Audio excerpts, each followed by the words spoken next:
നെയ്യിൽ ചക്ക വരട്ടി വെച്ചേക്കുന്നത് കൊണ്ട് ഒരു വെറൈറ്റി പുട്ടുണ്ടാക്കുന്നത് എങ്ങനെയാണെന്ന് നോക്കാം. റവ എടുത്ത് ഗോൾഡൻ കളറാവുന്നതുപോലെ നല്ലതുപോലെ വറുക്കുക. വറുത്തതിന് ശേഷം നനച്ച് തേങ്ങയും ഈ വരട്ടി വെച്ചേക്കുന്ന ചക്കയും കൂടെ ചേർത്ത് നമുക്ക് പുട്ടുണ്ടാക്കാം. സാധാരണ പായസവും കുമ്പളപ്പമാണ് എല്ലാവരും ഉണ്ടാക്കാറുള്ളത്. പുട്ടുണ്ടാക്കുന്നത് അപൂർവമാണ്. പിന്നെ കുട്ടികൾക്കൊക്കെ വളരെ ഇഷ്ടപ്പെടുന്ന ഒരു ബ്രേക്ക്ഫാസ്റ്റാണ്. എല്ലാവരും കഴിക്കും. വയറിനൊക്കെ നല്ല സുഖമുള്ള ഒരു ആഹാരവും കൂടിയാണ്. അപ്പോൾ ഇതിൻ്റെ വിശദമായ ലിങ്ക് ഞാൻ എൻ്റെ ചാനലിൽ കൊടുത്തിട്ടുണ്ട്. അത് എല്ലാവരും ഒന്ന് കയറി കണ്ടു നോക്കൂ. നല്ലതുപോലെ അത് മനസ്സിലാക്കാൻ പറ്റും. നെയ്യിൽ ചക്ക വരട്ടി വെച്ചേക്കുന്നത് കൊണ്ട് ഒരു വെറൈറ്റി പുട്ടുണ്ടാക്കുന്നത് എങ്ങനെയാണെന്ന് നോക്കാം. റവ എടുത്ത് ഗോൾഡൻ കളറാവുന്നതുപോലെ നല്ലതുപോലെ വറുക്കുക. വറുത്തതിന് ശേഷം നനച്ച് തേങ്ങയും ഈ വരട്ടി വെച്ചേക്കുന്ന ചക്കയും കൂടെ ചേർത്ത് നമുക്ക് പുട്ടുണ്ടാക്കാം.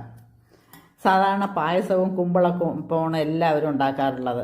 പുട്ടുണ്ടാക്കുന്നത് അപൂർവമാണ്. പിന്നെ കുട്ടികൾക്കൊക്കെ വളരെ ഇഷ്ടപ്പെടുന്ന ഒരു ബ്രേക്ക്ഫാസ്റ്റാണ്. എല്ലാവരും കഴിക്കും. വയറിനൊക്കെ നല്ല സുഖമുള്ള ഒരു ആഹാരവും കൂടിയാണ്. അപ്പോൾ ഇതിൻ്റെ വിശദമായ ലിങ്ക് ഞാൻ എൻ്റെ ചാനലിൽ കൊടുത്തിട്ടുണ്ട്. അത് എല്ലാവരും ഒന്ന് കയറി കണ്ടു നോക്കൂ. നല്ലതുപോലെ അത് മനസ്സിലാക്കാൻ പറ്റും.